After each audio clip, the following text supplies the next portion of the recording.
Today we're going to talk about the Parkland shooting, our feelings about it, the media hysteria about it, and just really any thoughts and opinions we have on it before we talk about legislation. So, Cole, you're all the way to the left. You can go first. I'm very honored. Okay. How do you feel about the Parkland shooting? Well, I think most of us feel it's a tragedy. It's disturbing. It's kind of gross that happens in America, but it does. And I mean, I think we all kind of feel similarly that it's bad, right? You know. And I think it was very easily preventable. I think there are ways to prevent it. Do you think those ways are more legislation that we already have, or legislation that we need to put in place in the future, or kind of a mixture of both? I think it is a mixture of both.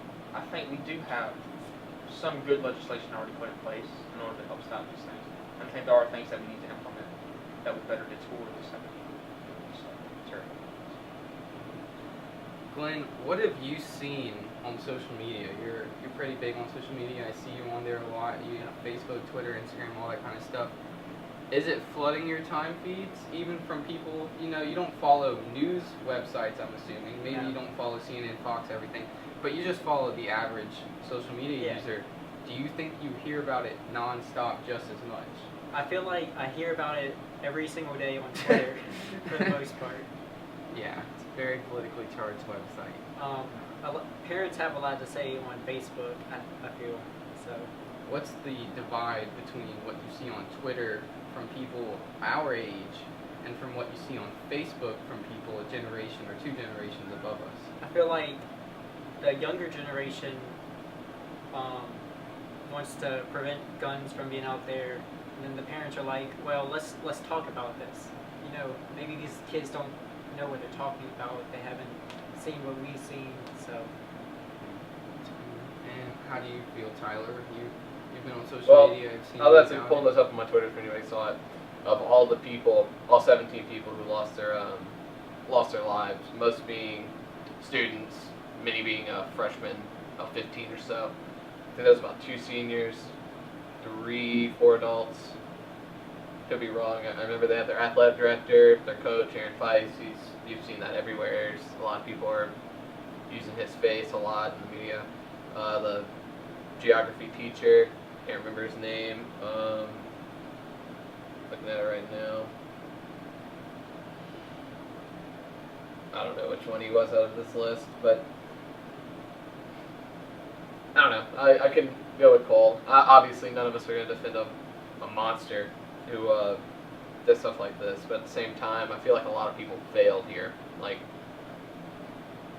a lot of people, as in the FBI and people who could have reported this and stuff like this. So a lot of things went over a lot of people's head for a bit too long, and sadly, 17 people had to be lost to see that. What about you, Bo? It's disgusting. It is just gross. I can never imagine taking another person's life. And I always think that. I think about tragedy more than I feel like other people do. Maybe it's just something that I've noticed so much ever since I've really paid attention to politics, is that there is a lot of bad things happening out there that I can't even wrap my head around attempting to do. And there's just no way. There's no way that any of us can put our heads in the mind of someone like this who would commit such a thing. It annoys me, like you said, Glenn, when people are immediately clinging to what we should do, to all these laws that they feel like should have been passed or shouldn't have been passed, or what the FBI should have done or should not have done. Whenever I hear senators and congressmen say we shouldn't politicize something, I used to get really angry, because I think that meant, let's not talk about this. You know, this is a tragedy. It doesn't need to be talked about. And to some people, I feel like that's as far as it goes. That really is what they think. I think to the people that we elect, that's not really the case. I feel like when they say let's not politicize this, they really mean let's take a step back. Let's let the grieving families and the children who survived this atrocity think through what they want to say. Maybe not interview the mother of someone who had their life taken from them the afternoon of, Yeah. and ask them what they think public policy should be. You know, it's not to say that her opinion doesn't matter. Right. You know, Well, we're not well- all saying that. We're saying that there's probably some predisposed biases that aren't fundamentally based in reality, aren't completely based in the evidence that we have out there already. Would we do this for any other situation though? We've never done it for anything else.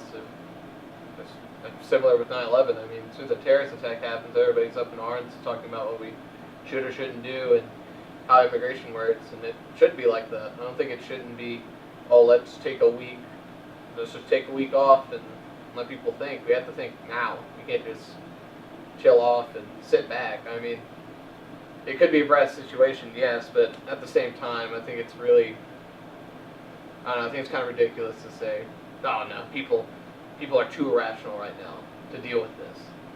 But that's something that's very interesting about the school shootings, that especially the survivors of it are incredibly politically active about this. Like, that didn't happen at several other school shootings that I can think of. I mean, it wasn't like that after Columbine, it wasn't like that after Sandy Hook.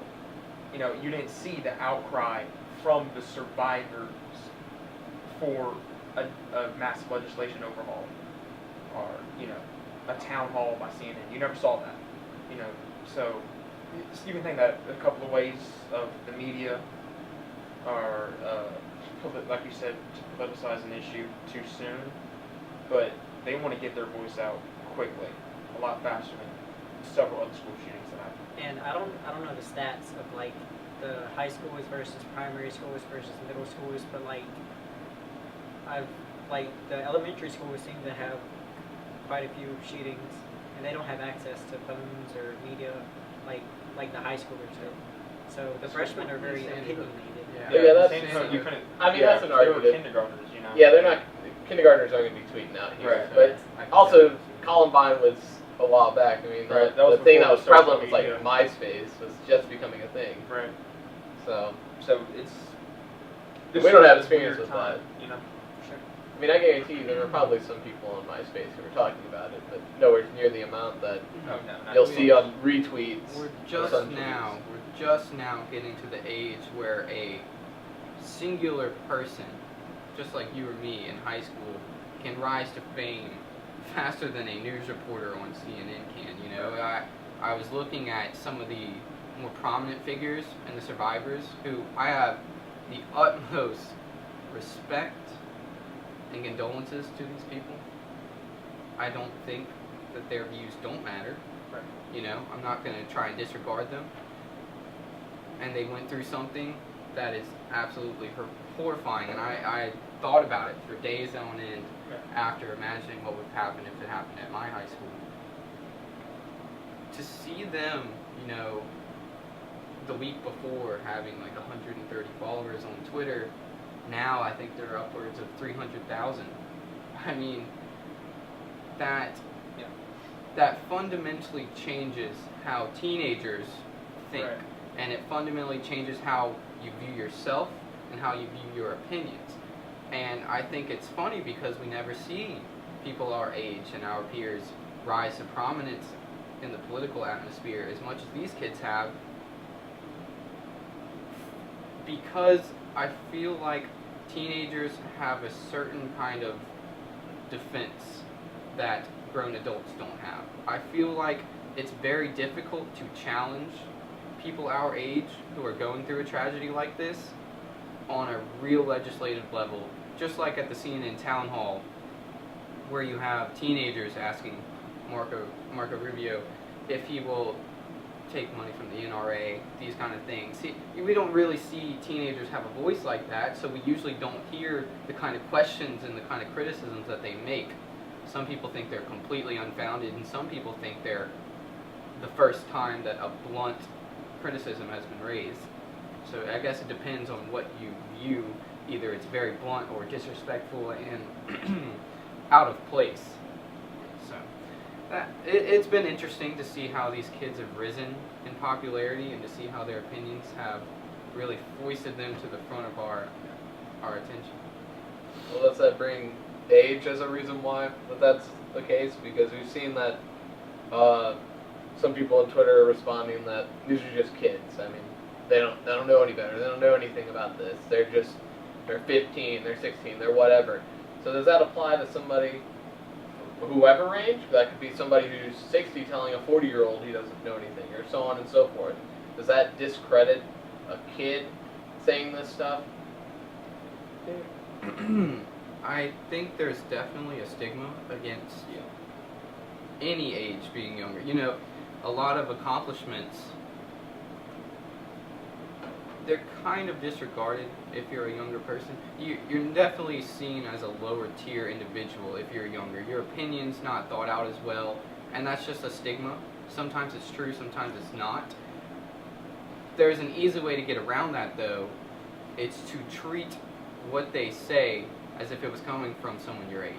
You know, we shouldn't over complicate our views on what their opinions are. We shouldn't say, well, I don't think they have the right views because they're 17, they're 18, they don't understand gun policy yet. Maybe they do, maybe they don't. We shouldn't judge based on their age. If they say something that leads me to believe that they don't know gun policy, then I'm just going to go ahead and say that they probably don't know gun policy, despite them being a perfectly normal and great human being. I think there is an emotional side to the argument in the sense of younger people do tend to be a little bit more emotional about things, especially because they survived a horrible thing, so they have the real experience of it. And I think that the public, A, feels sympathetic towards that, and B, I think that lends them more credibility in the sense of the public eye for a lot of people, which may or may not be true based on how you view gun policy and stuff like that. But it definitely has something to do with the emotional rise in our policy and how we view politics. Oh yeah, I'm strongly against giving someone stronger credibility due to their personal experiences. I feel like that has never helped anyone achieve anything reasonably. Policy based on emotion is not a good thing. Just like you were saying with 9/11, I disagree with the knee-jerk reaction to saying we should ban all Muslims from this country. And that was actually a very strong movement, in the weeks after 9/11. We just didn't trust these people. But of course, if you look at the evidence, that's not true. Not all Muslims are terrorists. Not all of them believe that you should have your hand chopped off. Not all of them are to the same level as extremity as the rest of them. We can't let a 9/11 survivor or the mother of a son who was killed in 9/11 be the sole voice of the policy. We should leave that up to the experts who discuss these policies every day and understand the hard evidence. Even if that mother really, really is going through a bad situation, and I don't think anyone's disagreeing with that. Well, what if that was in turn used in World War II and we actually thought out going to war against Japan? Going to war against Japan and the Axis was certainly a knee-jerk thing. They finally provoked us and they attacked us, and it only took like a day after they attacked us for every single person in Congress except for one woman to ratify, let's go to war with Japan, which Germany then followed up declaring on us. Right. That was a good thing at the end, as we know, but we did have that knee-jerk reaction with 9/11. I mean, we're still involved in the Middle East incredibly more heavily since 9/11 with the war on terror. I mean, we have spent a lot of money and time and resources and lives based around the 9/11 tragedy and the war on terror. And some would say that's worked, and lots would say it has not worked, But I do think we have knee-jerk reactions to certain things, and I think sometimes it is justifiable. But in the sense of domestic policy especially, I don't think it's as justifiable. I think with foreign policy it's a lot easier. It is. And Japan was a country. Japan was a specific group of people that attacked us in a specific act of war, which would lead to the idea is that if we didn't do anything about this, this would be a continuous thing. Yeah, it's not like it happened on accident. Yeah, 9/11 was definitely not an act condoned by a specific country, and if it was, that country probably would not be around anymore. In my opinion, I think if Saudi Arabia flew a Saudi Arabian plane into the Twin Towers, there would Saudi be Arabia no would more Saudi definitely- Arabia. Saudi Arabia would definitely. But if you say that a terrorist, this magic word that encapsulates anything for anyone's political needs, which annoys me to no end, is seeing people misrepresent the word terrorist or terror. It's kind of a blanket statement on people who are politically motivated, and so it's a lot easier to justify going against a country who has attacked us in an act of war than it is to go against all people who may or may not subscribe to an idea of something that some people don't fully understand. Like, there's so much gray area for people to have been convinced of a full Muslim ban. Of a full Muslim ban. And that's probably my biggest issue with 9/11. I've never been in support of the Iraq War on that basis of 9/11. I don't think if you use 9/11 as a basis for staying in Iraq, that you're thinking along the right lines. I think of it more as we need to be in Iraq because of like the horrible, horrible things that happen to men and women and children. like with Amir in Hudon Middle was East. saying. Yeah. I feel like that. Anyway. So you're saying it's more for like the liberating of these people. For Yes, much democracy more, than to much say, more than to say. I'm here for revenge and I'm here Yes. to. Yes. Which It's is just kind of disgusting. the shift that we've kind of taken, because when it started off, it was kind of, I would think, in the minds more as revenge. And the longer we stay over there, the more it shifted to liberating the people, Yeah. which, is that our government justifying staying over there longer than they need to, or however you want to look at that. It's just something to think about. Anyway, I mean, those are a lot of good arguments Right. for why we should not let emotion, Govern. govern us and our policies whenever we have very well thought out and very clear evidence that suggests otherwise or along those lines. Even if the evidence is for our emotions, let's not take the emotional route as the reasoning, or else you're going to lose people. If I see a bunch of evidence that suggests that banning of the AR-15 would stop all school shootings tomorrow, I think I'd probably be right behind that policy, right away. There wouldn't be any doubts in my mind, and that's just how I think. I'm a pretty logically based person. I try not to let my emotions, even if it's personal. Yeah. If there was a school shooting at EA, it would take me those 2 or 3 days to realize that my politics are going to be a little fuzzy for a couple days here, to mourn, to grieve. And now that I've taken the time to really flush that out of my system, I can understand, okay, let's go look up some hard evidence and understand the issue from a broader standpoint. Alright, well, we're getting into the gun debate anyway. Let's talk about what the students are calling for, what we've seen the students call for, what the political activists are calling for, not specifically the students, but the voices around them, and what the legislators, mostly Democrats, are calling for right now. And then we can talk about the other side. I've seen videos of kids just ripping into these congressmen insane. and senators. I've seen them just tearing them apart. I mean, 2 shreds. Now, we should specify this off the bat. Do we think that's alright, by any means, to rip into these people? I think I can see why they would do it, but I don't think they should do it, if that makes sense. I think there should be a certain level of respect, no matter how you agree or disagree with someone. Yeah. And that's an important figure, especially that represents you in your state or your country or whatever. I think you need to respect that person in some capacity. I think you need to be polite with that person, and I don't think you need to personally attack that person on something that they really didn't have that much effect on. Yeah, it's not like Marco Rubio went down to the school and aided the shooter in Right. any way. It's not like And he it's handed them the disgusting AR-15. It is just gross to compare any one of those congressmen or senators to someone who would go into a high school and murder 17 Yeah. individuals. So I think if we got that out of the political commentary, that would just make for an easier discussion. And I feel like a lot more moderates would be behind the children and behind the advocates of stricter gun laws. I've started to see a shift almost in the Republican Party, kind of going a little more center on the issues. I saw Trump tweet that he wants to raise the age of owning a firearm to 21 to when you can legally buy one yourself. Which is an interesting topic. It is, and he called for a full ban on bump stocks that make Right. semi-automatic weapons illegal if you modify them enough.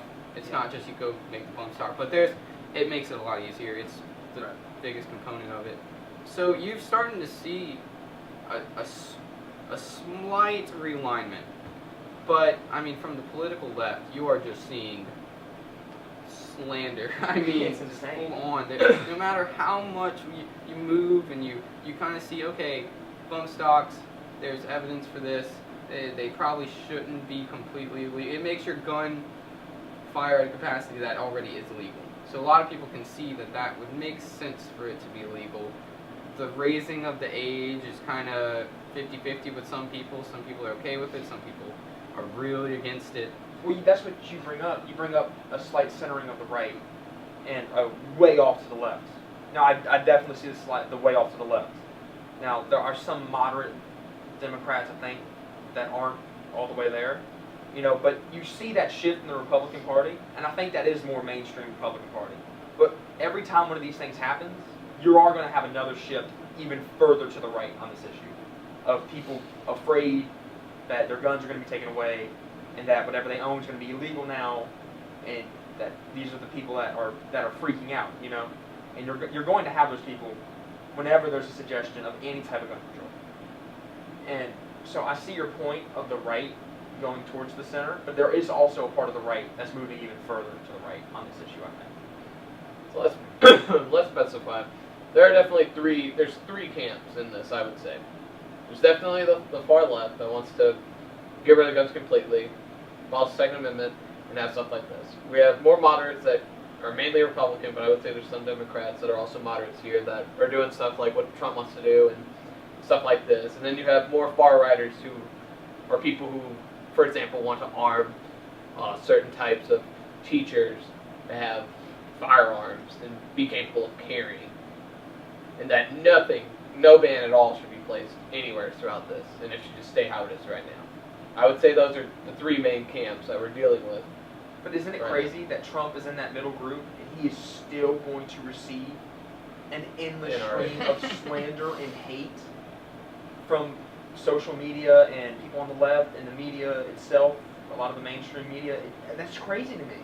And It's how far it's shifted. what you'll have now is people saying that Trump is flip-flopping on issues, Right. even though he's moving closer I mean, he's not towards like Mitt his Romney worst flip-flopping. enemy. Yeah, he's slightly. I mean, there are not many presidents that would invite shooting victims, shooting survivors, to talk to him directly.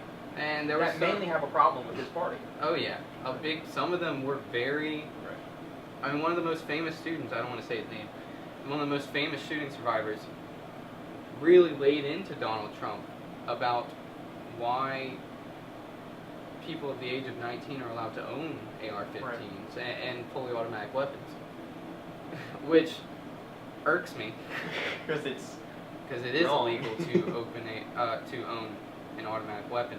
But been legal for his about 3 main decades point, now. his main point, it's just something that you don't really see presidents doing when they know that they have nothing to gain from this. He did not gain anything but bad coverage and basically students, the media covering the students laying into Trump. That's all he knew he was going to get that, but I think it was out of a goodness of what just happened and trying to give these kids a voice. Right.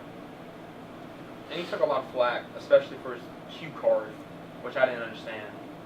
Because I think that was actually a good move on his part. You know, because Trump does come off as very narcissistic, very full of himself. So for him to actually put forth the effort to think of someone other than Trump for any length of time, I think is something that's very good, and it works well for him. Even with his CPAC comment a few days ago about him trying to hold the bald spot in the back of his head. That's a good look for Trump.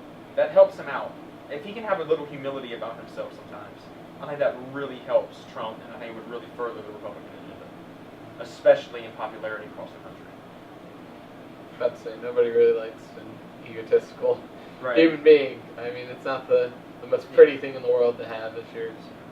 It's difficult to see how the media is going to react in the next couple weeks as ridiculous legislation gets offered up into the ether.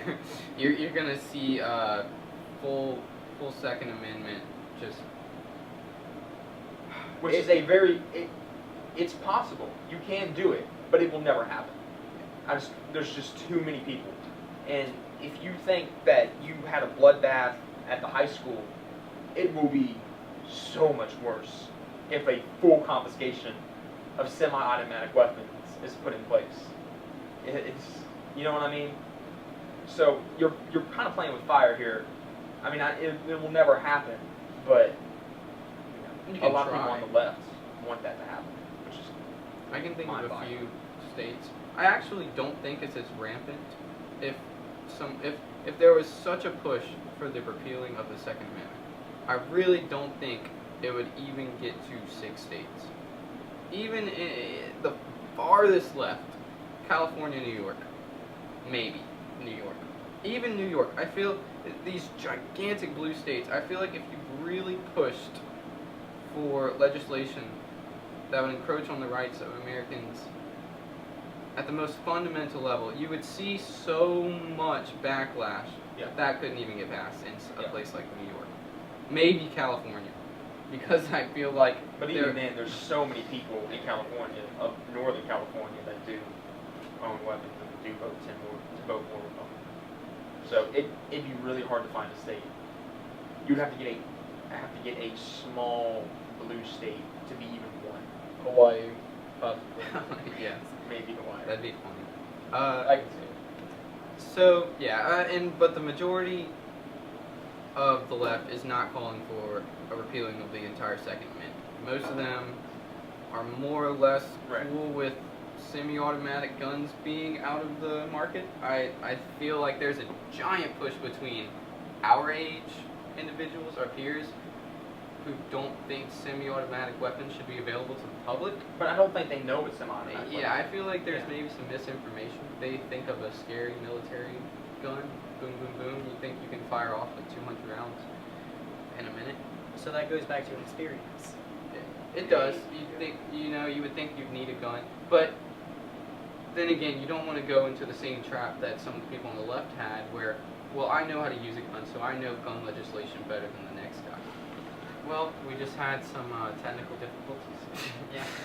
The camera cut out, so we're gonna It's a good first run. try and get right back to where we left off. I think we were talking about the inexperience of non-gun owners happening to be, younger, who are actually at the forefront of this conversation right now and leading charge on legislation. Some people think it might not be a good idea. I feel like maybe we shouldn't. I don't disagree that knowing what these terms, semi-automatic, bolt action, assault weapon, if you can even call that really. I mean, an assault weapon is just interchangeably with so many other things. Right. But some of these very basic terms, what an AR-15 even is and how it works, bump stocks, these things are pretty necessary whenever you want to talk about legislation. And if you don't know these things, I'm not telling you to shut up and sit down. I'm just telling you, just realize that you're in a different world right now and that you might want to reevaluate your arguments when you do make them. That's not to say you need to be at the gun show every year, to talk about these issues though. Yeah, just do your research a little bit more. So you can know that all automatic guns are banned. Right. Since what 1986. semi-automatic really even means. So boring. Semi-automatic, means pretty much every gun used in the United States. Yeah, it's crazy. I can't believe some people don't know some of these terms, but we do come from Louisiana.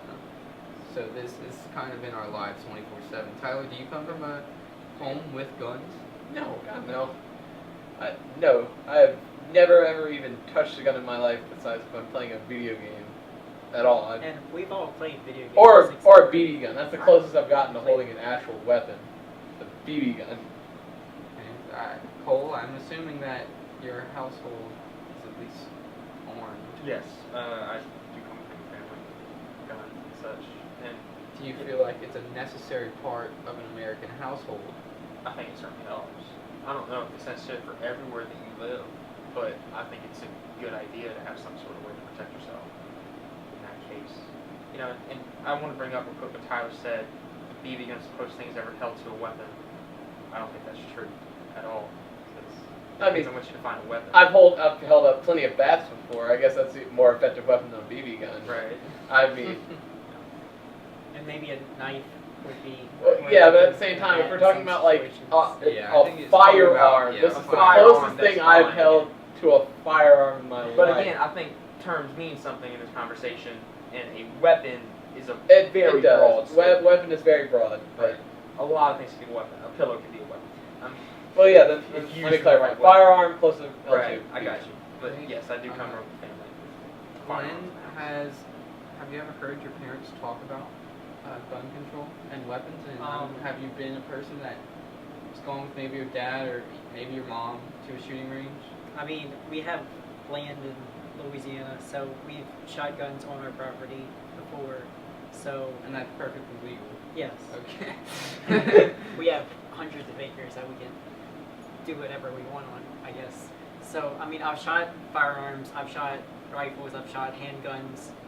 I can't say I've ever even thought about pointing that at another person, other than to defend myself if absolutely needed. Like having a gun in my home, I would say, is definitely, I feel safer. If someone would come into my home, try to hurt me or my family, you know, I think access to a gun is necessary, but I don't have personal access. You don't have yeah. You don't own a weapon Like, yourself. yeah, Okay. And do your parents? Do you know if they keep it in a absolutely. contained? Okay. Every gun we own is in a locked safe. And that's about you, just Bo? a rule of thumb. At some point, I think the household I've lived in has been armed. I've never had access to a gun. My mom is kind of not very politically involved. She doesn't think it's super necessary. She has things that, if need be, she could defend herself and us with. I have certain things that I could defend myself with. When I walk around, I usually do carry. It's just a pocket knife, but it feels secure. I Yeah. feel just a little better, and I know as an adult, I will be a concealed carry individual.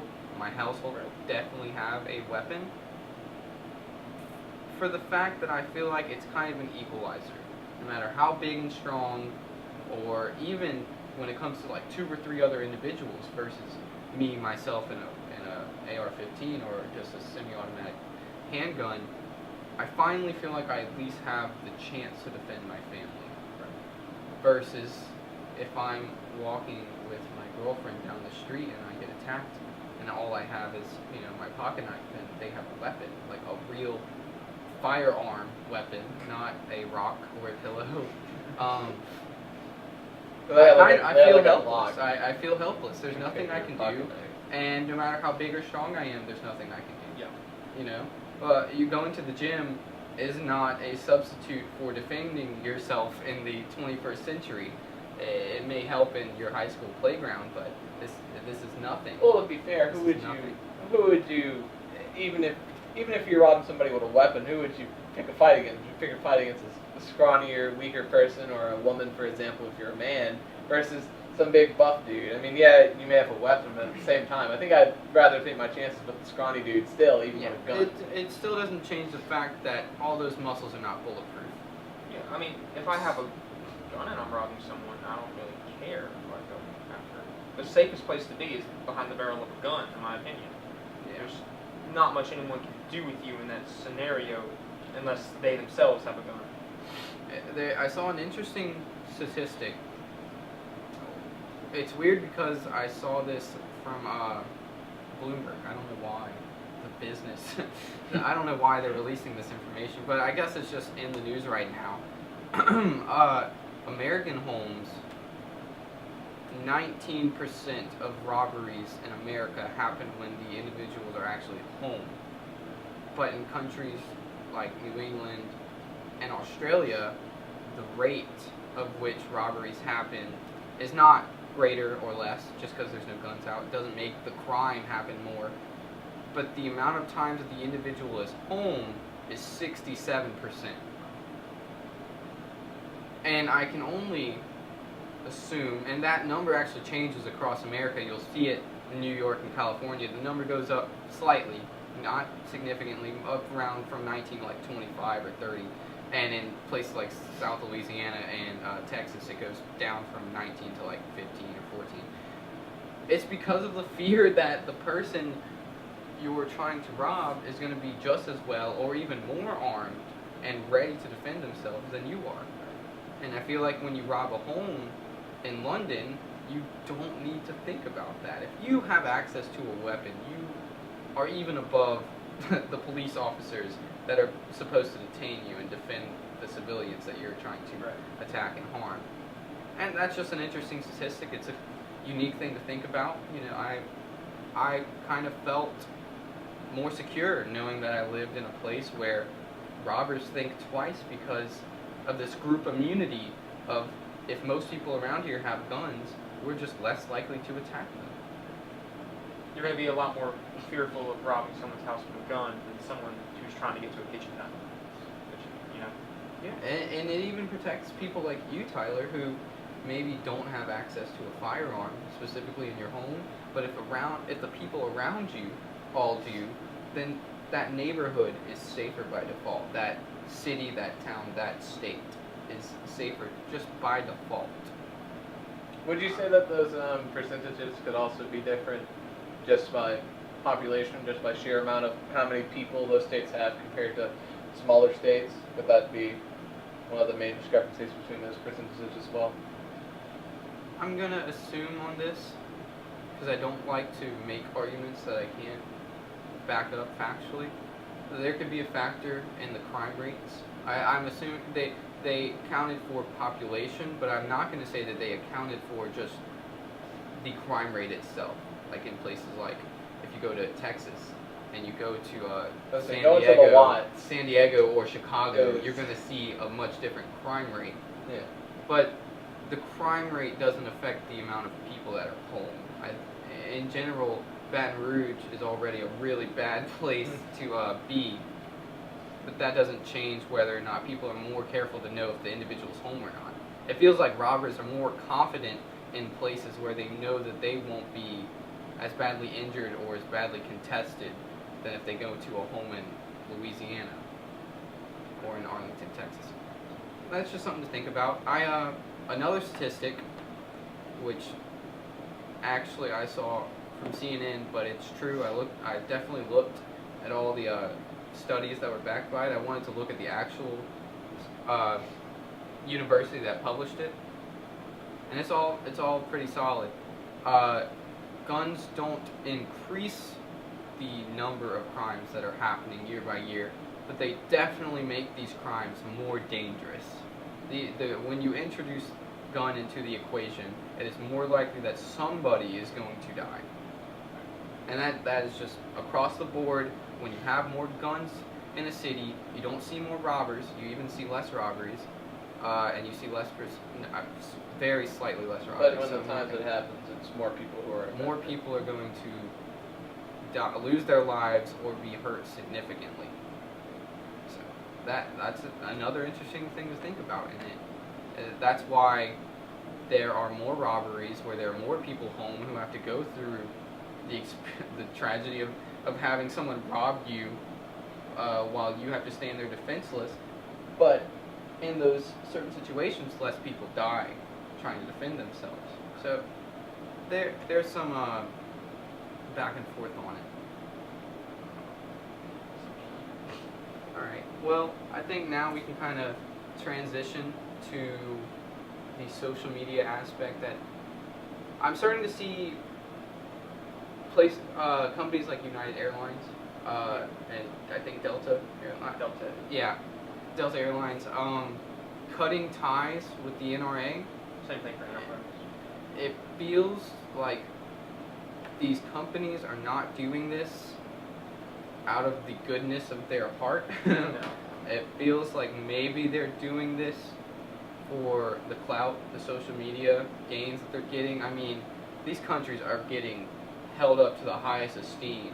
And I think there's some public confusion on how much the NRA pays airline companies, what that even means, what the NRA has to do with United Airlines. And if you look at these statistics around it, if you look at what the NRA even provides for United Airlines, it's just advertising. Yeah, It's it's very like- strictly like advertising in the magazines you get Right. in airplanes when you go on a flight. And they're saying that they're cutting all ties as if they're like a presidential candidate running for the Republican ticket without having any NRA backing. So I think there's some confusion on that, and I think they're just doing it for the clout that they're getting from the social media users that are supporting them. It's not like Delta was like, you take a round trip flight with us, you get a Glock whenever you come. Yeah, No. the NRA definitely wasn't like They buddy didn't buddy have- with airliners. Right.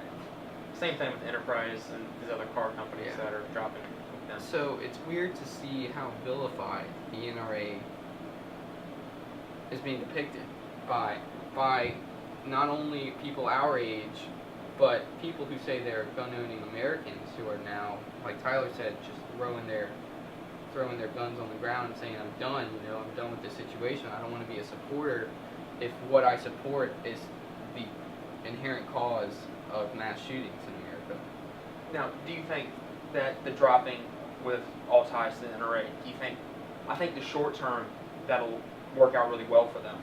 I think the long term, though, as these issues do tend to fade in the back of our mind, I think that'll actually hurt them in the long run.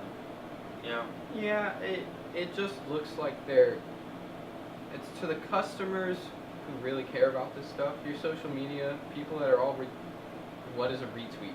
I mean, they're getting good public image, just like last year they got bad public image, just like, this is just about the public image right now. But the people who are criticizing them and the advertisers of the future see that, and they say, whoa, why would I want to side with Delta Airlines? Why do I want to put myself out there just to get vilified Right. for public attention? The next NRA who goes to advertise on the planes and give these Who wants to companies... get thrown under the bus like that when something happens? Of course not. No one wants to Right. be on the receiving end of that. So advertisers are going to think twice before aligning themselves, or just performing business, not even aligning themselves, just performing business Yeah. with companies like these who cave to societal pressure like this so easily and so irrationally. Like that. Without a second thought. Oh yeah. And just the NRA in general right now has. It seems like people think that the NRA is a gun manufacturer and seller. Like When- they just hand out guns whenever they Yeah, want to. and it's not like they don't support gun manufacturers, but they're definitely not even the root cause of people being able to obtain guns. They are an advocacy group for the Second Amendment rights and the constitutional authority that the Second Amendment gives all of us to own and bear arms. I don't know why the public is so against the NRA. And they're really not a huge funder in politics. Now, don't get me wrong, a Republican will not win without the endorsement of the NRA. That just does not happen. But compared to so many other groups, especially on the left, it's like not even close how much money is given by the NRA compared to what you need to give to Democrats versus what the NRA gives to Republicans. Like, the NRA donated a almost insignificant amount of money to Marco Rubio, and Marco Rubio is getting destroyed for that small amount of money that he's taken from the NRA. Well, how much was it? Because I don't know. It was like $3,000, I believe, his last election cycle, something like that. An insanely low amount. Well, that makes what happened at the Union Hall even more ridiculous to me, because It was a pretty standard yes or no question, even if you had a bunch of 17-year-olds yelling at you about it. It was pretty standard. Are you going to take the money anymore, yes or no? And Let me look up the actual amount of money. Look up the amount of Marco money, Rubio has please. taken Okay. from the But before I go when- and say that. I can't even remember. I'm not going to say the kid's name.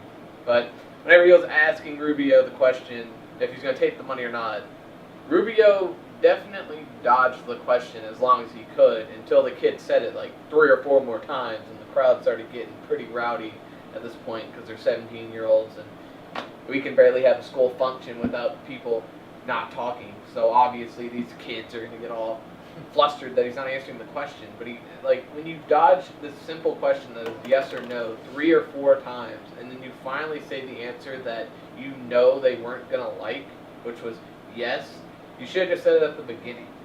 Like, that doesn't help you at all by dodging this question and then going to the answer that you were going to go to, even if you should have just answered off the bat.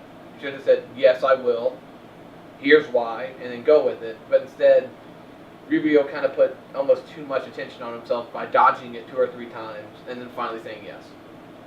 It would have been better just to keep dodging it. I can see you, and let me say something about the CNN. What was it called? The hall meeting? Town hall. Yeah, town hall. There was definitely Okay, I had the this official 17-year-olds. statistic if we want to go back to that real quick. Yeah, how much was the? Rubio only received $4,950 from the NRA.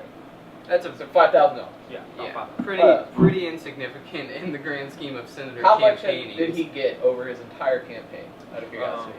I'm not If sure. you could figure that out. I will say this about the town hall meeting. It was ridiculous how the crowd entered the debate, debate. uninhibited. And I feel like that slowed the debate down. It made any of the conservatives that were there to speak on the issues. It didn't make their arguments worse. It just, I mean, the odds are stacked against them. The questions were really stacked against them. The bluntness. It wasn't true. I feel like it was, what's it called, loaded questions.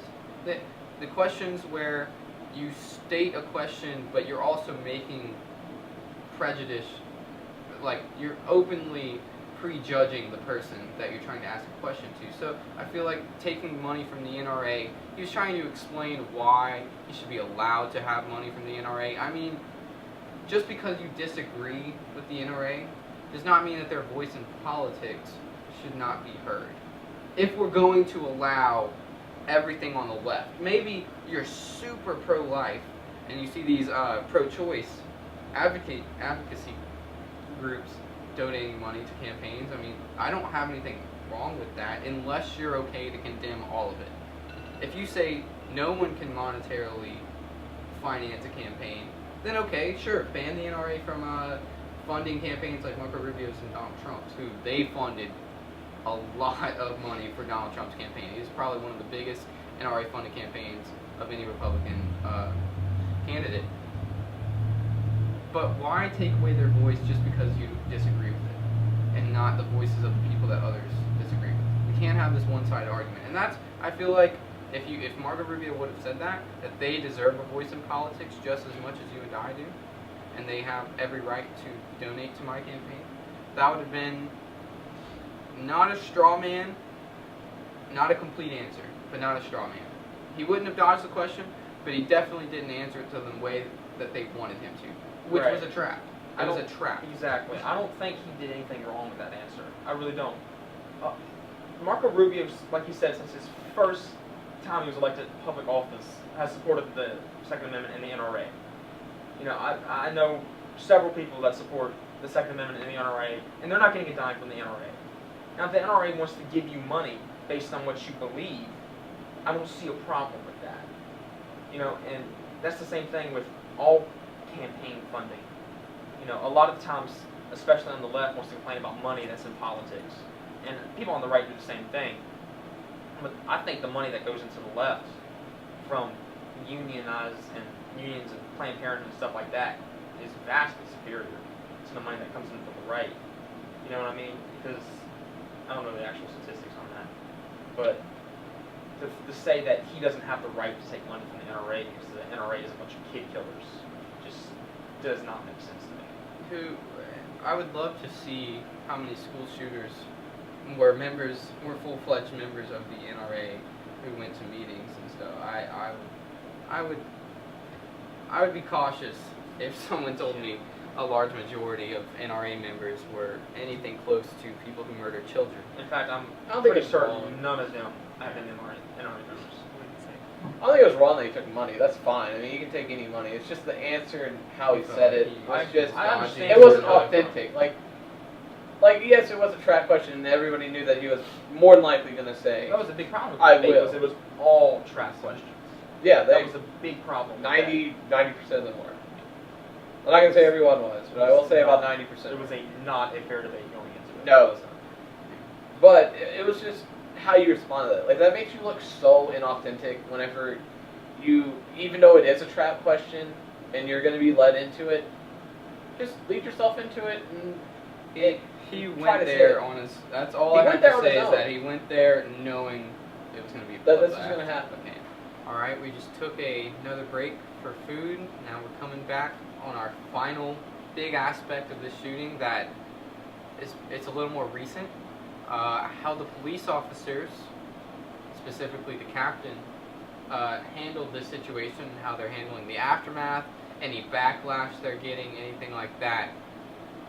Some of the stories come out. Apparently, 3 officers, this is the story I've heard confirmed, is 3 officers were waiting outside for backup after hearing not only reports of shooting, but gunshots while they were there. And instead of going in to investigate themselves, to defend students from being murdered themselves, they decided to wait for backup for the betterment of their own safety. In my opinion, that is at least what it seems like to me. Some people say that that's following protocol. I don't think that would hold up very well. That seems That seems pretty underhanded in the most basic form. What do you think? How do you think the cops should have handled it if you disagreed with what they did do? Your job is to go in, right? I mean, you're a police officer. You're like, job description is to protect and serve. You did neither of those things. To the most innocent and fragile people you can possibly put their safety in your own line, and you don't. You just totally dropped the ball. And yeah, it's bad. And how do you feel about them making excuses for Oh. this? I feel like it should be It's the totally sheriff in particular that Sheriff Israel. Yeah, and he knew about this, and then he proceeded to go into a gun debate and slander the NRA as if it was their fault whenever his department was called 39 times to check out on this kid. The FBI was notified twice, and then he had officers waiting outside while some monster went in and shot 17 kids. I think the FBI was there 3 times. So it was one from a YouTube video, one from... There was a BuzzFeed article where he said something I about thought that was 3. He had his Instagram, he had a YouTube comment report it, and I thought it was something else. I thought it was Probably something the else. BuzzFeed. And the kids in the high school kept saying this kid has repeated threats, and All these threats have social been made media, already. Yeah, he had pictures Yeah, of him yeah, guns. there was a story about him threatening his girlfriend's boyfriend at the time, his ex-girlfriend's boyfriend, Yeah. calling him racial slurs and threatening to kill him. It's Crazy. I don't know how I just can't imagine. So, like there How were can you probably sit out children there? who saw the police lights outside and were thinking, "Wow, we're fine. This might be a day for me," and they just see the lights stay out there and they wait another 20 minutes as more of their best No friend and loved different ones caliber are gunshots murdered. fired back. None. They just keep hearing the same weapon discharged. Oh yeah. Nothing new. That's crazy to me. It's disgusting. I think the police officers, at least in that situation, are completely to blame. If you're going to look at the aftermath and how the shooting was handled, if you're going to ignore all this other, how he got the gun, you don't want to talk about that. If you want to talk about how the situation was handled, it was disgusting when I heard that there were officers outside. I could not believe that. I can't even imagine. I would have thought of my kids in a high school. I wonder how those officers feel and what they would want another police officer to do if their own children were, about to be murdered. Yeah. There's no other way to put it. And you sit behind your car, just And those 3 officers were outside. They were outside the school. They hadn't even. Were they armed? Yes. Oh, yeah. Okay. I mean, they all have. I think 3 police officers could have handled any threat that would have happened at a high school. Like Oh, yeah. at the max, I would think 3 other armed people would have came into a high school. But no, like you could handle with 3 officers. I think pretty a easily. single lone gunman. Yeah. And even if you are a little weary if you can handle it, these are children. yeah. You Yeah. kind of have to It act. doesn't matter to them. It's kind of your duty as an officer. I don't think many people disagree with that. It's just the ridiculous minority of people who are saying they're following protocol and how they reacted to the situation. Let's see. And the sheriff claims he has no intention of resigning. Oh yeah, Which is Sheriff crazy. Israel, who's the police deputy for that department, has, let's just say he's a little biased. Like, Yeah. he's a little bit on the left side of things. And instead of accepting any responsibility to the parents who are just throwing blame anywhere they can, understandably, Yeah. the parents who are just worried for their children's safety or who literally had to watch their children be lowered into the ground, are trying to place the blame on anything when it's right in front of them. Police officers who care more about themselves and the lives and safety of children are not something we should condone as a society. These people should be vilified. Yeah. This is one of the biggest failures of law enforcement, maybe in the history of the United States.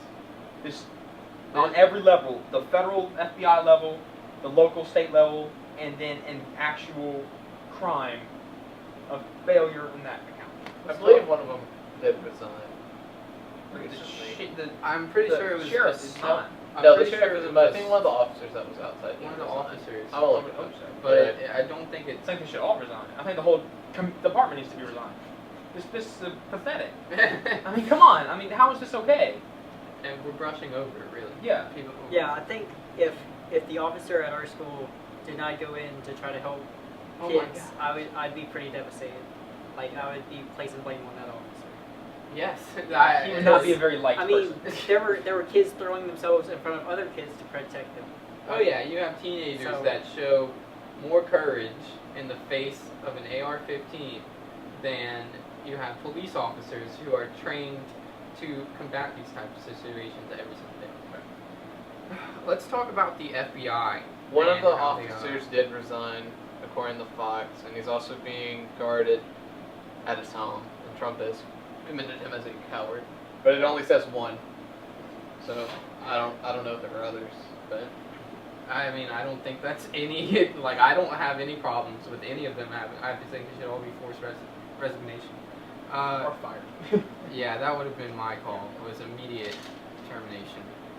The FBI response, I have not seen any response to anything that's happened. I've heard public figures condemn the FBI and how they did not release the information to local authorities and federal authorities to really hone in on this kid and just understand that he had been having the cops, I think they're like twice a year for multiple years. He's been having cops come into his house. 39 times to his house. 39. 39. Oh my There- God. He was called in 39 times.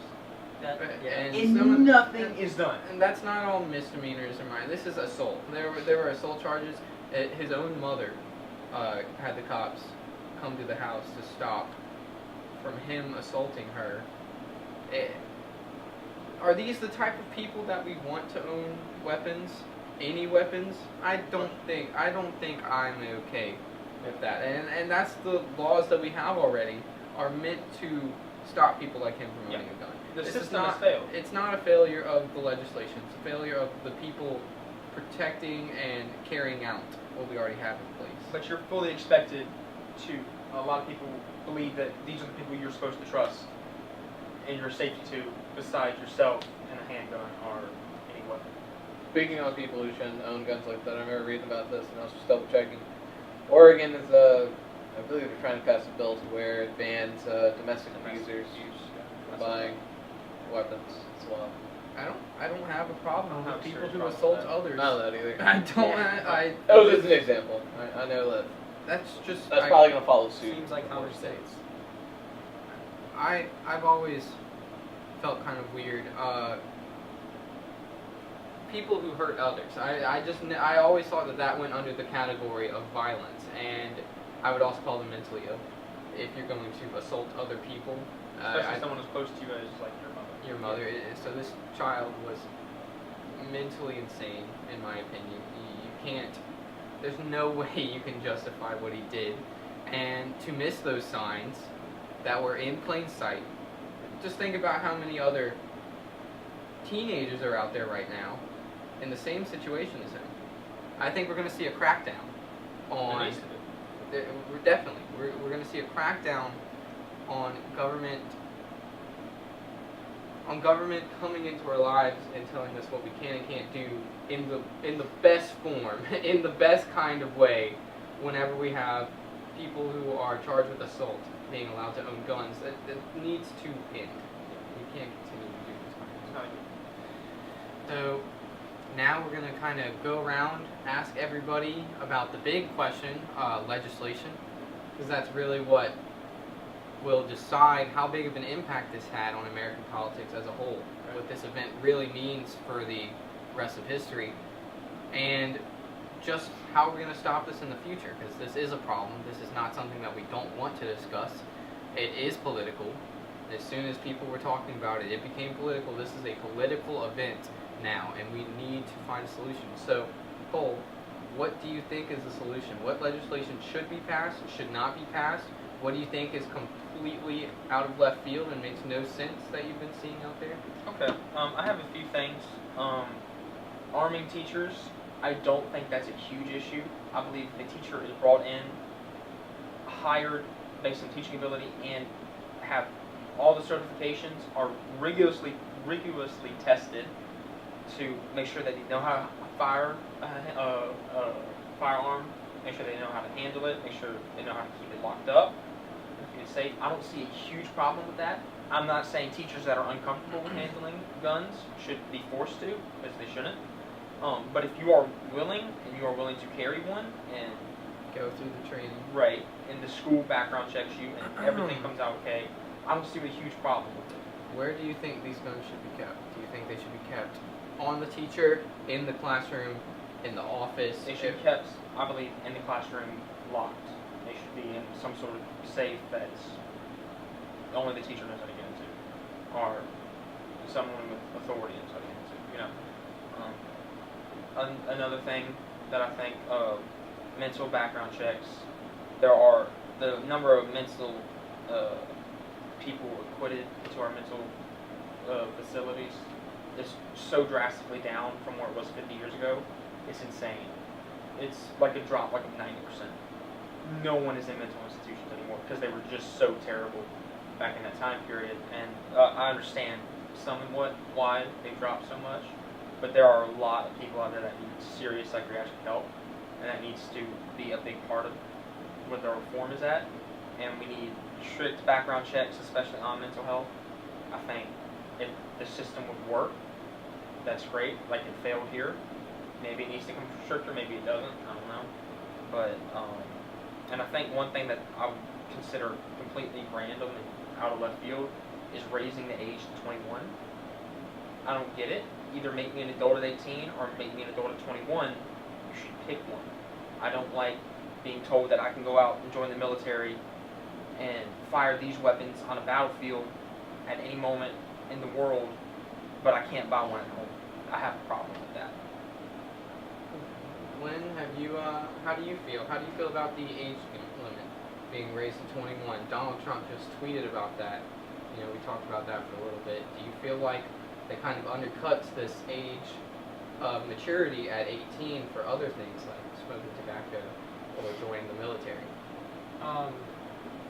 Me and Cole had this discussion on Twitter, and he gave me some insight about the military thing, and I'm fighting myself on it because I'm not sure. Did you used to, you were Yeah, I was on the I side was of raising the age? for raising the limit for assault weapon, like semi-automatic rifles, right? Semi-automatic, Um, handguns, I'm not sure about the law on that, if it's 18 or 21, but I think that could, it's hard for me to say that it could be 18, but I don't know. I think, so assault rifle should be raised to 21 before, right? That's what I thought. But then with Cole saying about the military, I do believe, like, I agree with that. You So agree. it's, I said on Twitter that, well, what if the Army had like a card saying that they're able to buy this weapon at home for this reason, but then you have PTSD, post-traumatic stress disorder, and that could affect young people having these weapons, but it's hard to say. So I don't really It is see hard. a clear solution. Yeah, I think the PTSD victims who have gone through some really things we can't imagine. It really makes me upset when I think about that. I can't think of what they're going through or what they went through. But it is a mental illness, and Right. it's not something, not because we think these people are monsters, but it's because of what they went through. Right. They need to be rehabilitated before they can be allowed to own a weapon. You know? And there are warning signs of it, but Yeah. it's kind of hard to tell right off the bat It is. if, you know, how it's going to, especially how it will progress over time, if it gets better, and if it gets Hopefully worse. the treatment for these troops, Right. maybe they should have checkups every now and then, voluntary or not. Tyler, how do you feel? You're coming from a little more liberal position than Cole, who's a little more on the conservative side of the gun debate. How do you feel about the age, raising the limit to buy a rifle? How do you feel about when you join the military, you only have to be 18? What legislation do you think could be passed if you don't agree with the 21, or maybe you do, and there's some other legislation that you see popping up that you might agree with or disagree with? So, when Glenn brought up the card, it made me remember something. I have a buddy of mine who's in the Air Force, and he actually asked a buddy of his who's FBI related if he could buy the Anarchist Cookbook, which if anybody knows what that is, it's a book made that like teaches you how to make pipe bombs and stuff like this. And if you're in the military, you can buy the Anarchist Cookbook and be perfectly fine. While if some normal Joe Smo off the internet buys the Anarchist Cookbook, you may have a FBI agent looking in on your background if you're buying how to make pipe bombs. So it made me think of that. But at the same time, people who are scarred by their history and background shouldn't be able to acquire stuff like that just because I served. And it's very hard to tell just from looking at somebody. Like, so many people, you've probably seen it, like, interviews of people who have served, even though they're not, like, they weren't, like, active combat-ready people. Everybody thinks that when they think of somebody who served. They think, oh, you were on the battleground, so that means you experienced some really horrible stuff. But in reality, these guys were just the engineers. These are the guys who worked on the ships, and they just repaired stuff, and they just did this. They're not mentally disturbed people. They're technically veterans, but they're not combat veterans. It's a completely different thing. I mean, he works at cargo ships. He loads stuff on the airplanes for the Air Force, and they ship it out. And stuff like that, that's a bit iffy to be giving somebody a card because of that. Because you really don't know. Like, you could have some really demented stuff like the Unabomber who made bombs in his little cabin in the woods and mailed them out to people, and they just randomly explode. You don't want somebody like that having that ability. But I think the most ridiculous thing I've seen from the left especially is the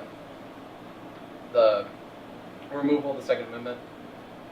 There are definitely things that need to happen, like bump stocks and stuff like this, and raising semi-automatic rifles to 21 seems fine to me. But I think it's a bit ridiculous that we have like pistols and stuff like that at 21. I think it's more reasonable to have a pistol at 18 and be able to still carry at 18 than having an AR at 18 and a pistol at 21. To me, that just doesn't make as much sense. Like, you can do damage with both, don't get me wrong, but I feel like you can do a lot more damage with a semi-assault rifle with 5.56 caliber bullets compared to a pistol at 9-10 millimeters.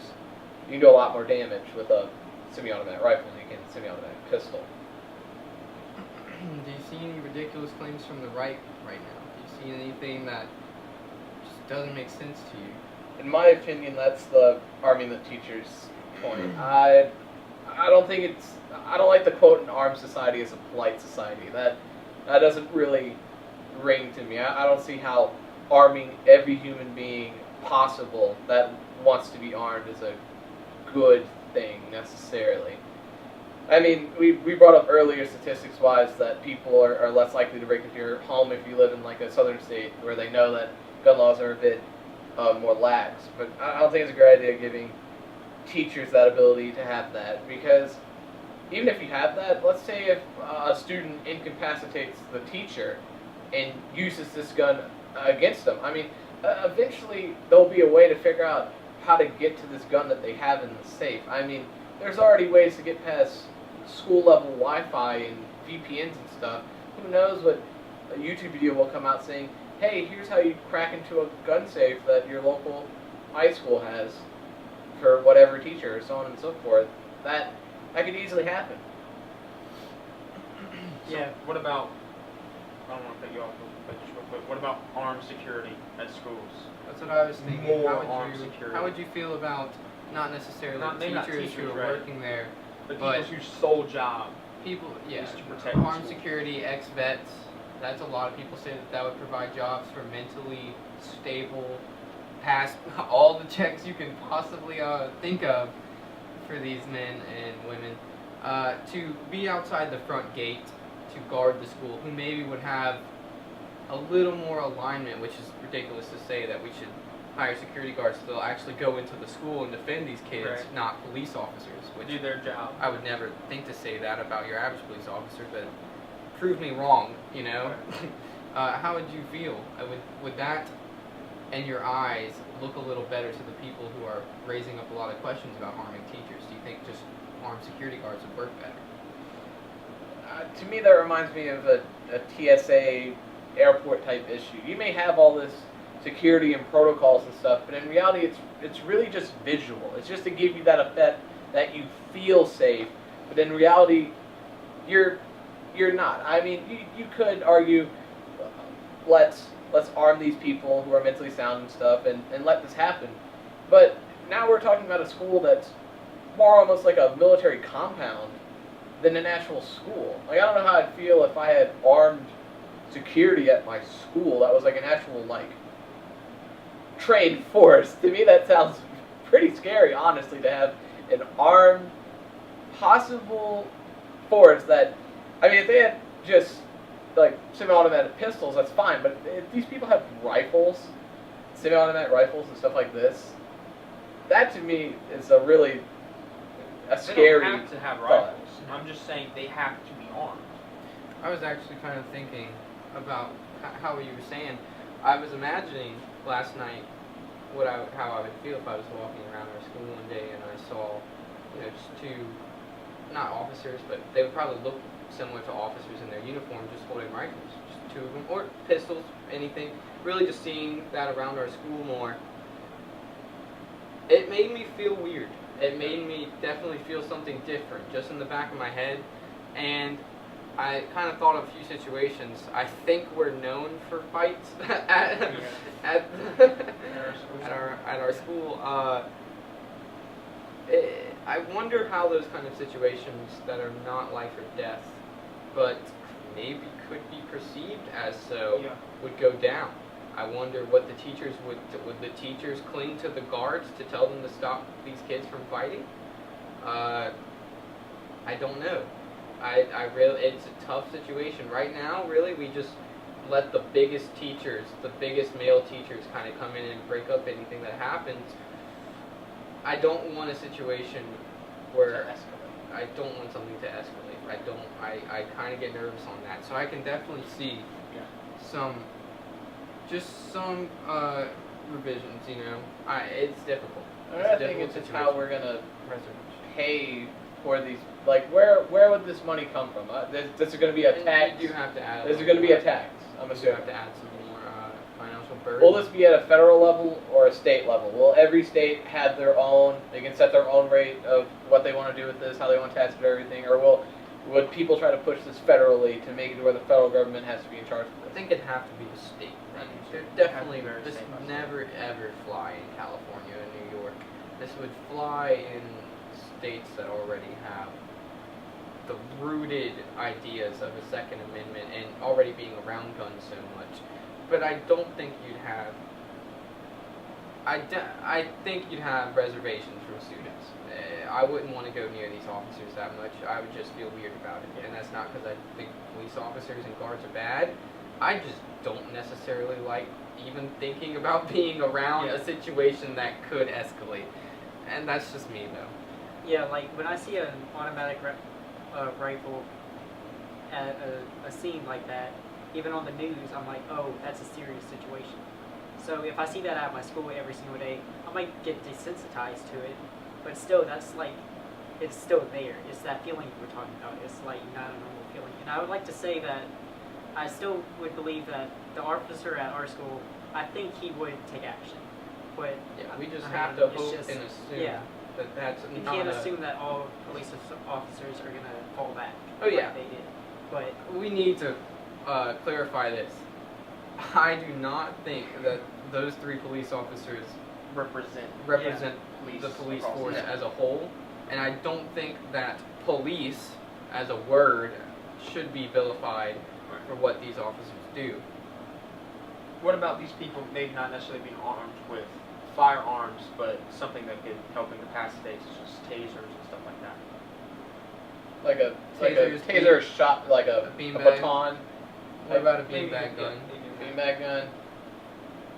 Like, I guess more. I've heard survival problems with doesn't rubber as- bullets. I've heard rubber bullets can Yeah. they're not.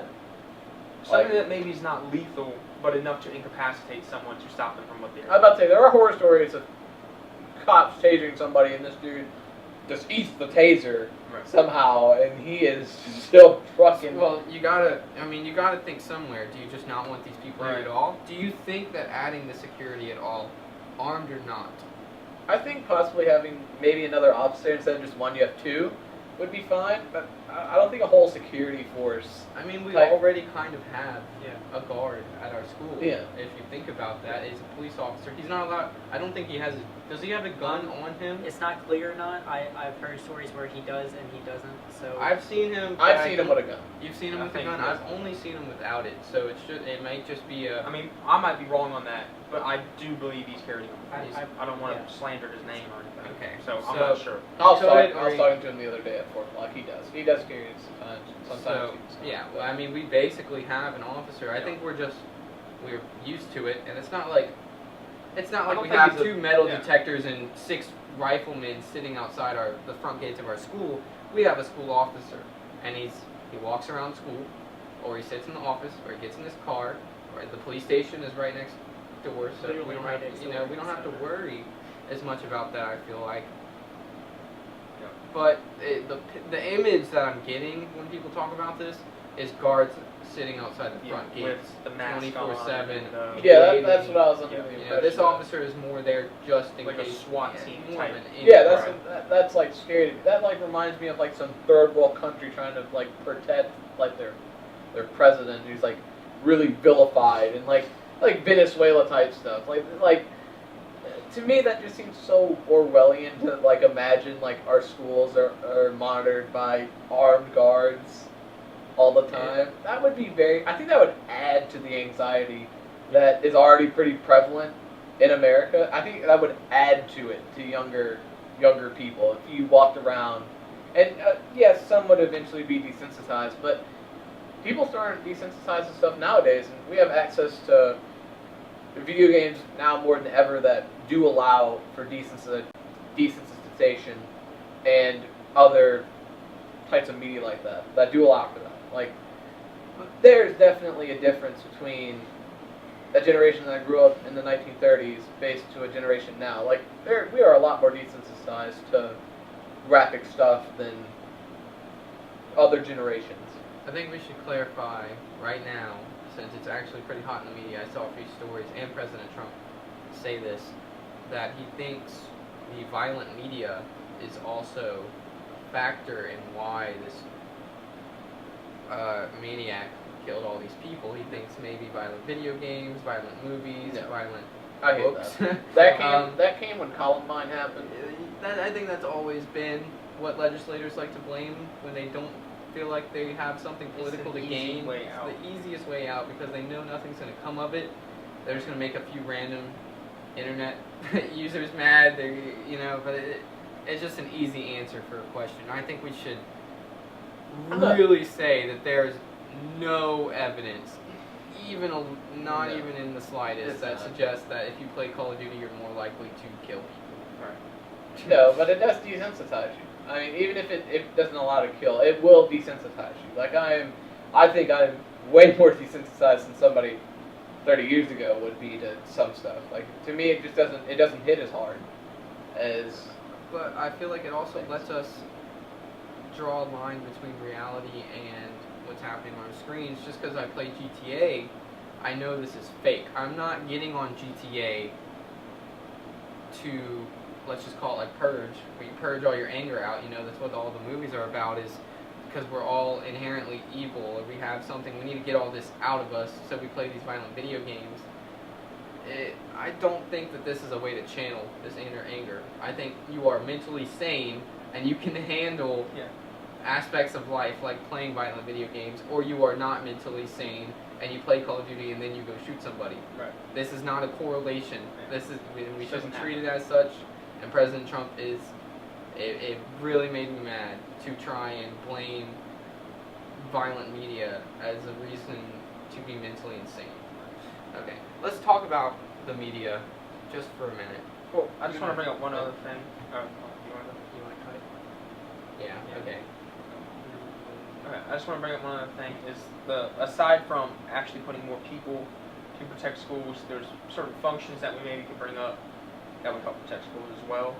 Such as I've heard the suggestion of hospital-style doors within schools. In a hospital, if there's an active shooter, they can lock the doors in that one ward or area, and they won't be able to move through that, hopefully, and that'll contain them, if that makes sense. Just little things like that. I mean, just if worse does come to worse, there's a fail-safe of sorts in order to try to contain the damage. Now, there's a couple ways you can look at that, I understand, but it's something to start, If you're so against having more armed forces within schools, then maybe technology can help that out. Basing off of what Cole said about the having systems in place to stop the people that are intruding into your school without using weapons as a defense. You could have the doors, like you said. I saw a video of a school already having things in place to help with intruders. Like each teacher has a beacon a button that they can press that alerts the school immediately where they are and what's like that they need help. And then in the classroom they have alarms in place. There's two switches. There's one, I need help now, and I'm in danger. And then the other one is I'm safe, which I think is a big thing. And each door has a window, but they're completely bulletproof. So I think if you have a door that can lock with the force to stop something, like even if you can shoot the lock out and it's so set in place, that's a big thing too. So I think that's a good solution, having bulletproof doors and that type of thing. They also had, I thought it was pretty cool because I like technology. So they had these, it's called I think it was Hot Zone, right? So these smoke, like they shoot smoke from the roof, right? And it's supposed to, Steam. yeah, kind of like steam, really like, hot steam. Confused.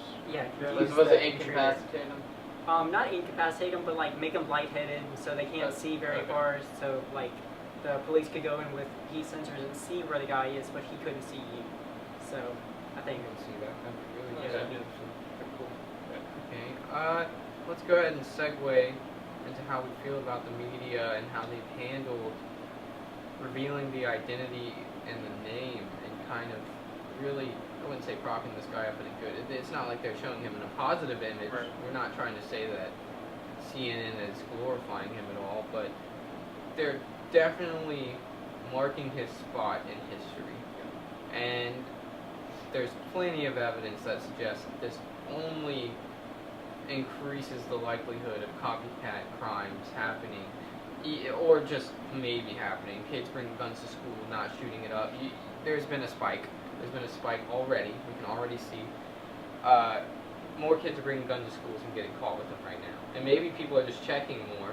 Right. But I have a feeling that because of how just gigantic the media storm has been over this shooting, it is way bigger than Los Angeles. It feels like even it's just because of how personal it is to have these children who are murdered. How do you feel about releasing the name of a school shooter, or just criminals in general of this caliber? What do you think, Cole? It shouldn't happen. I mean, I think just it gives them what they're searching for, right? I mean, I don't think anyone sane of mind wakes up and is like, I'm going to kill 17 people today and that'll get me on the news. I mean, it just doesn't work that way. No normal person would do that. But if the media keeps showing these faces and the names and making them infamous and making sure that everyone knows who they are, that it just ends up hurting the cause, I think, and it allows more copycats and more people to say, oh, I can get on CNN 24 hours a day now. I mean, not sane people, obviously, but people mentally ill, that are looking for their 15 minutes. If they feel like they won't have it any other way. I mean, it seems like this was a pretty easy way to get on the front cover of everything you can possibly think of.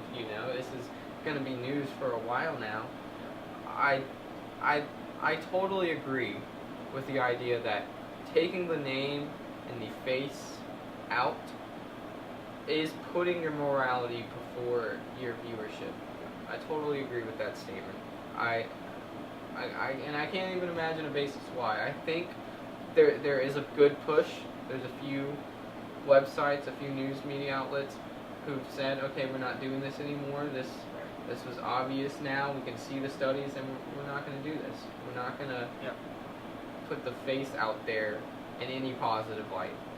I'd like to point out somebody who I watch a lot, Phil DeFranco on YouTube. He's never done this. He hasn't done it in years when he's done the news. He has never shown name or face, and I like that a lot. It martyrs the person. And most of these people who do this are lonely people who want validation from something, and they want to be seen somehow. And this is the news media doing that for them, just posthumously. And that's it. It just doesn't sync right. I don't think anybody needs to know who did this, because all that matters is that they're a monster. It doesn't matter what their name is. You're There just should a monster. not be. I've been seeing a lot of people complain about how we call this kid mentally damaged, or he had a tough home life, and we try to put out certain reasons that may anything other than calling them the devil. Like we can say he was an awful person, and that's why he did this. Yes, I agree. I guess you can say that, just like the terrorists. Everyone would. Yeah, the agree with terrorists that. in 9/11. I think we can all agree they were bad people, and that's why they did it. Is that really why, though? I don't think so. I think there were just as many articles about 9/11 talking about this. They were just different reasons. When we talked about the 9/11 terrorists, we didn't say, well, they had a rough home life, and that's why they launched 2 airplanes into the Twin Towers. We mostly say they were religious fanatics or political fanatics, and they had been born into this ideology, and that's why they did this. And maybe that doesn't sound as good as they were mentally unstable and they had a tough home life, and he had his girlfriend break up with him. We're just grasping. That's what the media's doing. They're not trying to paint this kid as a troubled soul who we should feel sorry for. I think, and that's taking the media's word out of context, which is funny because it's so often on the other side. Right. But let's not try to make this about race. I see people say, if it's a white kid, it's because they were mentally damaged and all this, and if it's all these other people, then it's because they're terrorists. No, both of these claims are legitimate. And if we look through his hard drive on his computer or something, you see videos of him shouting Allahu Akbar, I would say he was or religiously motivated. You know, if he was saying this is for Allah, or if he's saying God wants me to do this, I would say, okay, it's not solely because he was mentally disturbed. It's because he had some religious institutions telling him to do this, or he had some political motivations. I would say it if it was there, Yeah. but if it's not there, we shouldn't make things up. Yeah. But we need to find a way to assess the problem or link between these people and see if we can maybe combat that problem. You know, so if mental health is a large link between these people, I think there's some mental health in anyone who takes another person's life for no reason other than to do it. But we need to find that point, and we need to see how we can make that better. If there is some sort of link, which I'm sure there is, we need to find that and try to get rid of that. You know what I mean? Alright. Well, I think now we don't need to cut everything. Let's just talk about our political alignments and how they got us to the point where we are. We don't need to necessarily label ourselves for any political party or ideology, really. We can if we want to. I know some people don't like to be tied on a number of issues. Maybe you feel differently about this issue than you would on other issues having to do with the alignment of where you feel. Cole, why do you think that gun control is not the answer to this issue? What have you researched? What have you done and looked at to bring you to where you are? Well, one, I believe in the Second Amendment, and that's a fundamental right bestowed upon us by our founding fathers, and that needs to be protected at all costs in order to prevent tyranny and protect myself and my right to life, liberty, and pursuit of happiness. And two, I don't see any real statistic in this world that would legitimately bring down the number of gun deaths, because if you really want to look at it, then handguns are the number one cause of gun deaths in the country, but there's no talk of banning handguns. So I don't think we're combating the real issues. If you see a real problem with guns, you're looking at it the wrong way. Number three, the notion that gun control now would work, considering that there's 300 million guns in the United States plus. I just don't see a logical solution to getting rid of the guns, and even if you did manage to stop the production of certain guns that you don't want around, it'd be very hard pressed to eradicate that segment. So I don't see any real evidence of how gun control would be able to fix the solution or find a solution to this problem. All right, Tyler. What has motivated you politically recently, and how do you feel about this holistically, this specific issue, gun control? What do you think the opposition is not seeing that you are seeing? Well, even though I am a bit left, I definitely believe in the Second Amendment. I'm not for taking it away. Restricting it, a bit different. I mean, you can restrict it in some ways, but it's not an all-out, completely, just... Repeal it. Repealing it, thank you. I can't think of that. No, not for that at all. But I'm trying to think how to word it. I think, like what I said earlier about army teachers and stuff like this, I don't necessarily think any of that is a great idea. I think limiting bump stocks and getting rid of stuff like this will definitely help, but I don't see what really is going to change. I think people are saying that a lot of stuff is going to change coming from this, but a lot of people said that about Columbine. A lot of people said that about Sandy Hook and other things. And in reality, I don't think this will change much. I think this will change bump stocks at best, and I doubt it'll change. Do you think it'll raise the age limit? I don't even think that'll happen. I don't think it will. I agree. I also don't think anything will change other than the bump stock. I think No, without the endorsement.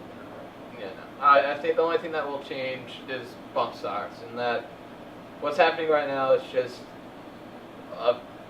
politicizing it and blowing it up, and eventually it'll die down in about a week, week and a half when something bigger rolls around the table, and then we'll all forget about this until the next school shooting happens, or next shooting happens, or next terrorist attack, or whatever happens with an assault rifle, as it'll be labeled, happens, and then we'll be right back to this debate, and it'll probably never move. It'll just slightly change each time what may get tweaked. Like each time we may tweak something else, like, oh, we'll get rid of this type of, I don't know, this type of stock, or this type of muzzle, or this type of receiver, or each time it'll just change. But I highly doubt ever in my lifetime, or any of our lifetimes, that we'll see a complete repeal of the Second Amendment at all. Okay. Do you think that people have a different opinion of pistols, of handguns, than they do with rifles when it comes to their semi-automatic function? At the Marco Rubio event, when he said that would call for a banning of all semi-automatic weapons, I feel like the entire audience didn't know that pistols were also semi-automatic weapons, and they all erupted in like cheering and hand claps. I feel like people don't even think about that. They would have to give up their handguns, which I feel like is more of a reasonable defensive weapon. Definitely, and It's just difficult. Yeah, I keep losing my track, but it's definitely hard to see that, and some people really don't. Like, they think of a pistol as a completely different thing than semi-auto, and in reality, semi-auto is just anything that doesn't fire fully automatically, just by saying holding down the trigger will keep firing. Yeah. And some people don't know. They don't understand that any weapon that isn't that is considered a semi-auto. So that basically means most of the weapons that we have as civilians, I'm pretty sure it's basically 99%, is semi-auto. Just about anything besides bolt-action rifles. Yes, and anybody who's using that is either A, it's a novelty weapon, or B, it's a hunting, that, or even a hunting rifle could possibly be lever action. But nowadays, no, that's just a novelty type thing that you have in your household. It's scary. It really is scary because, at least for me, I don't like the idea of banning a specific weapon that is within the realm of legal weapons right now. You know, right now we would ban the AR-15. It seems like a lot of people would be okay with that right now, but they wouldn't be okay with the banning of the M14, which is an identical rifle in every way except looks. You know, it just looks like a hunting rifle. But people would be okay with that. If that can get passed, what else can happen? What else can get passed? What else can get banned just for this reason? It's just for these couple of reasons why we want this specific gun to get passed. It makes me nervous. It makes me nervous to see what else could be encroached on. If you give them an inch, you give them a mile type of thing. Yeah. That's just my kind of point of view. Glenn, how do you feel? Do you feel like this gun control push is going to go anywhere, or do you kind of more agree with Tyler that maybe bump stocks will be the only real change? Yeah, I think bump stocks is definitely going to go eventually, if not pretty soon. It's almost not partisan issue. Everyone just kind of seems okay with it. Because it's the only thing that makes it a semi-automatic rifle fully automatic. And I think that's, no one needs that other than for shooting for fun, which some people enjoy, but I mean, you're going to do that once and then fun's over, so just get rid of that. But like, yeah, I don't think the gun control is going to really go anywhere. It's maybe semi-automatic rifles might get bumped up to like age 19 or age 20, but it's not going to go as far as we need it to go to do any real good. So, do you feel like you come from a more conservative household, or do you align more with the left? What kind of political institutions have really brought you to where you are now? You feel like you've been shaped more by the Republican? Republican. Do you think that's mostly your parents? Yeah, parents for sure. Have they ever talked politics with you? Not really actually. I'd say other than being a religious family, politics come from me myself. Do you feel like just from what you've seen? From what I've seen, social what I've media, experienced, the news? what I've learned at school, things like that. But yeah. That's kind of how I feel. I don't think I've ever had a discussion from parents about any political issue, really. You know, never like gotten to the heart of it Yeah. until it was my own doing. It was me wanting to talk to them about it. I brought it up myself the first time I wanted to talk about that. So really, it's weird because if you're raised on the internet, I feel like you're going to end up a liberal. For me, like watching YouTube, I love YouTube videos, like the little ones that tell you the most random information about things that you'll never use ever in your whole life. But those eventually start going to things that you will use in your life, and that starts to form in my politics, you know. I can't tell you how many videos I've watched that shine a pretty comforting light about communism, you know, these things, and videos that statistically disprove a lot of the right's positions, until I noticed that I was really not showing myself the other side of things. And I started to look at more right-wing content, more right-leaning content, and more conservative content, because those are different things. There's definitely radical and moderate. And I started to see that the way I was looking at the evidence totally changed my perspective on how the evidence really was mapped out. So I definitely have some liberal views still in me. I think Cole's trying to stamp them out one by one. But yeah, but recently this young conservative movement has really taken hold of me, and I've been enjoying it. I've been having fun looking at all the just the more intellectual conversations. I like a break from the shouting that's always going on. Hey, So Warren, the shouting's always the fun part. okay, I think that was our first podcast.